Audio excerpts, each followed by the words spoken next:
Hello, basketball people, we have news. Let's go to more news about the Golden State Warriors. I ask you to give a thumbs up and subscribe to my channel, as I am a Warriors fan. Gary Payton is a great defender, but last season he suffered injuries and his game suffered a drop in production, and the Warriors intend to trade him. As unfortunate as it is, the Golden State Warriors can't afford to retain all of their key assets from the 2024-25 campaign. In Blue Man Hoops' Peter O'Keefe's opinion, the organization may move on from a fan favorite and NBA champion guard in free agency. Gary Payton remains an impactful role player for Golden State, but he might not be the same game-changing perimeter defender that made him such a valuable piece of the 2022 championship team and that ultimately earned him a big payday straight after, O'Keefe wrote Thursday. Payton had a stretch after the All-Star break where he got hot from three-point range, but otherwise still shot just 32.6% from deep for the season as opposing teams continued to leave him wide open. That's not to say that Golden State should just discard Payton and not look to re-sign him, but they need to make the call that a one-year, veteran minimum contract is all that he's worth on this iteration of the roster. If Payton feels disrespected by that and walks to another team as a result, then so be it. Perhaps he draws a bigger deal elsewhere from someone in need of more perimeter defense, but the Warriors should let that rival team take the risk on a player who is largely unproven outside the Steve Kerr system. Payton, who graduated from Oregon State in 2016, signed with the Warriors in 2021 after spending extended time in the NBA G League. Known for his disruptive on-ball defense and sneaky athleticism, Payton became a beloved member of the organization during their 2021-22 championship run. While the 32-year-old veteran inked a 3-year deal with the Portland Trail Blazers that offseason, but returned to the Bay in 2023 via mid-season trade. Sadly, Payton hasn't taken the next step in his offensive game, making him an asset the franchise can live without. Beyond occasional backdoor cuts and transition baskets, Payton's skill set is limited. The unrestricted free agent averaged 6.5 points per game with Golden State this season, shooting 57.4% from the field and 32.6% from three. If the Warriors decide to let Payton walk this summer, it shouldn't be a massive surprise to the public.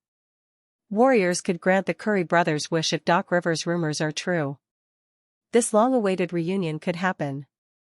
As the Golden State Warriors enter their offseason, they are looking to add one or two significant pieces to build around their current veteran core, and, as part of this pursuit, could be hunting for a veteran backcourt presence. According to Doc Rivers, the head coach of the Milwaukee Bucks, a heartwarming reunion of the Curry brothers could be the exact move the team needs. On Bill Simmons' recent podcast, Rivers said, "I actually think the perfect place for Seth would be Golden State. It's the way they play, he fits perfect. It'd be sensational." Rivers, as Seth Curry's father-in-law, certainly has some credence to speak on this fact, and, given the team's current cap situation, a reunion of the Curry brothers could be an excellent move. A Curry brothers reunion could be in line for the Warriors. Warriors superstar Stephen Curry, who remains one of the best players and sharpshooters in the league at age 37, is certainly on the hunt for another championship before the end of his career. Despite the fact that both he and his brother, Seth, have been in the league for upwards of a decade, the pair have never played together, and such a reunion would be a storyline for fans to cling to. However, if Golden State were to sign Seth Curry, it would be more than a heartwarming story.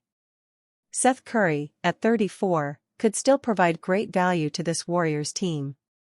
Last season, with the Charlotte Hornets, Seth Curry averaged 6.5 points, 1.7 rebounds, and 0.9 assists, primarily playing off the bench while shooting 45.6% from three-point range and 84.6% at the free throw line. As the Warriors look for a solution to their inconsistent backcourt play, featuring the streaky shooting of Buddy Hield and the waning and waxing confidence of Brandon Podziemski, Seth Curry could be a sharpshooting, veteran presence that could help anchor the team's bench unit. Moreover, as Golden State attempts to balance their cap sheet, with a significant amount owed to their veteran trio over the next 2 years, Seth Curry would likely take on a veteran minimum contract. Based on his experience, this would sit at a little over $3 million under the current CBA. Especially if the Warriors move on from Hield in a larger deal this summer, Doc Rivers' suggestion, while seemingly far-fetched, could become a reality for the franchise and the Curry family.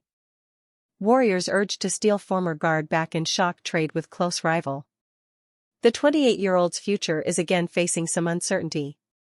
After beating the veteran Los Angeles Lakers and Golden State Warriors on the way to the Western Conference Finals, the Minnesota Timberwolves now find themselves with plenty of roster questions to answer this offseason. With key rotation pieces Naz Reid and Nickeil Alexander-Walker set to become free agents, the Timberwolves are under the pump financially even before they consider a blockbuster move for former Warrior forward Kevin Durant. Minnesota's decision-making could open the door for Golden State to take advantage, with the franchise urged to consider a trade that would reunite them with former guard Donte DiVincenzo. Donte DiVincenzo's future with the Timberwolves is up in the air.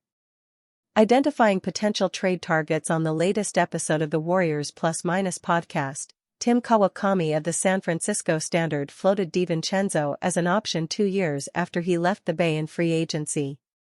Perhaps more intriguingly, Kawakami seemed to suggest that some changes at the franchise over the past 24 months may make DiVincenzo more open to a reunion than he was after his lone year with the team. "There's some people he probably wouldn't have wanted to be back with who are no longer on the team," Kawakami said. "He could fit as a third guard. I don't know if that's someone they're looking at for sure." DiVincenzo joined the Warriors after their 2022 championship and successfully rehabilitated his value, signing a 4-year, $46.9 million deal with the New York Knicks 12 months later. Following a career-best year where he hit the third-most threes in the league, the 2021 NBA champion found himself part of the blockbuster Karl-Anthony Towns trade just before this season. If the Timberwolves were to complete a trade for Durant against the 36-year-old's wishes, DiVincenzo would almost certainly find himself involved again after a playoff campaign in which he shot less than 32% from three-point range.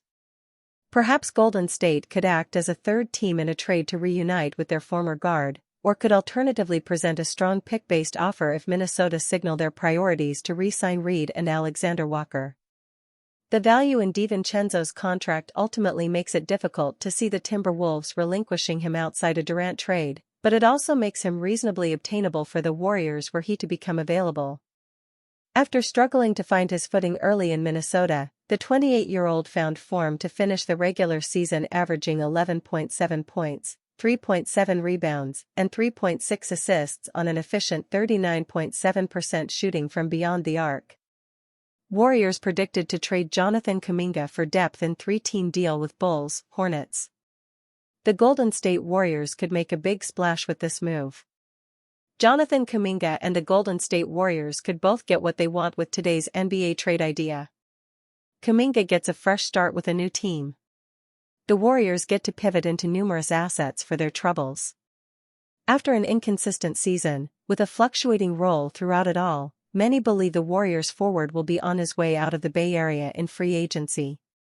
The problem with that is the lack of cap space for potential suitors. This gives the Warriors leverage.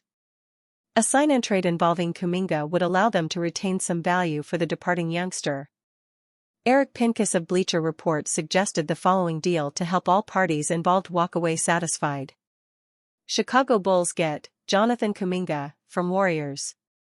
Golden State Warriors get Lonzo Ball from Bulls, Jalen Smith from Bulls, Josh Okogie from Hornets, 2026, Portland Trail Blazers protected first-rounder from Bulls, 2029 second-rounder from Hornets, 2029 Denver Nuggets second-rounder from Hornets, 2031 second-rounder from Hornets, 2031 Phoenix Suns second-rounder from Hornets. Charlotte Hornets get Moses Moody from Warriors, Jevon Carter from Bulls. The Bulls get the opportunity to see if they can tap into Kuminga's potential in this deal. Pincus wrote, Kuminga immediately makes Chicago more formidable in a wide-open Eastern Conference, especially considering the cost. Ball is well-liked, but Ayo Dosunmu and other options can fill his minutes. Carter and Smith don't move the needle for the team, so the heftiest price is the first-round pick from the Blazers, but that has enough protection that it won't ever be in the lottery and may eventually convert into a 2028 second-rounder. Meanwhile, the Warriors address several needs, adding a backup point guard, a big man, and wing depth, plus a healthy return of draft capital. It costs the Warriors also having to surrender Moody in the process, but Pincus thought it was worth it considering how much Kuminga would limit their financial flexibility in a potential return. Warriors predicted to move off key starter this offseason. Plenty of change is expected this NBA offseason, with the Memphis Grizzlies having already started that off after they traded away Desmond Bane to the Orlando Magic. As for the Golden State Warriors, they might not be done making moves after trading for Jimmy Butler at the trade deadline this season. A major headline around the team is the future of Jonathan Kuminga, as there's no telling whether or not the team will opt to bring him back or send him off in a sign-and-trade deal. However, according to Bleacher Report, they believe that the team will move off a key starter this offseason. Bleacher Report predicted the Warriors to move off Moses Moody this offseason in a recent piece on the one player most likely to be moved on each team. Here's what they had to say about Golden State moving off Moody. Moses Moody slots into Kuminga's place for now. His contract, 3 years, $37.5 million, is eminently digestible for a 3-and-D wing, and if the playoffs are any indication, he still doesn't have the full trust of Warriors head coach Steve Kerr, Dan Favale wrote. It isn't clear how much standalone value Moody will have if the Dubs shop him. But he's young and cheap enough for teams to envision evolution in a more prominent role, and Golden State has other assets to attach if the right target comes along, he added. The Warriors could make a splash by combining Moody and Kuminga in a trade if the team wants to add another star alongside Steph Curry.